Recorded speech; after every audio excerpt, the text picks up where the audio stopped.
Bija Sutta, Means of Propagation, SN 22.54, translated from the Pali by Thani Sarobikhu, reading from accesstoinsight.org, Sunday, May 1st, 2022, at Savatthi.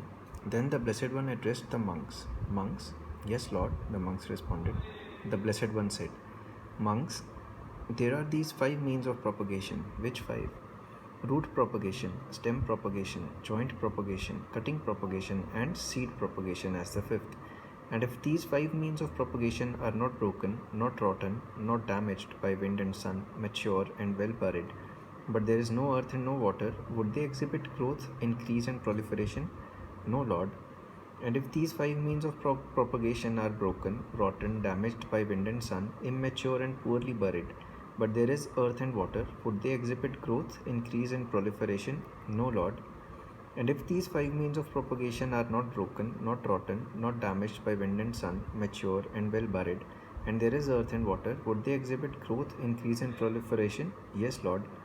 Like the earth property, monks, is how the 4 standing spots for consciousness should be seen. Like the liquid property is how delight and passion should be seen. Like the 5 means of propagation is how consciousness together with its nutriment should be seen. Should consciousness, when taking a stance, stand attached to a physical form, supported by form, established on form, watered with delight, it would exhibit growth, increase, and proliferation. Should consciousness, when taking a stance, stand attached to feeling, supported by feeling, established on feeling, watered with delight, it would exhibit growth, increase, and proliferation. Should consciousness, when taking a stance, stand attached to perception, supported by perception, established on perception, watered with delight, it would exhibit growth, increase, and proliferation. Should consciousness, when taking a stance, stand attached to fabrications, supported by fabrications, established on fabrications, watered with delight, it would exhibit growth, increase, and proliferation. Were someone to say, I will describe a coming, a going, a passing away, an arising, a growth, an increase, or a proliferation of consciousness, apart from form, from feeling, from perception, from fabrications, that would be impossible.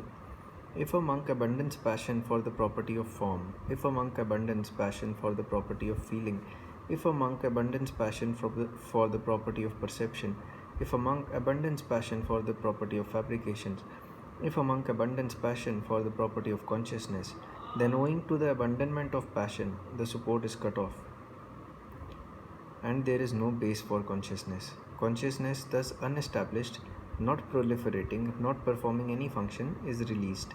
Owing to its release, it is steady. Owing to its steadiness, it is contented.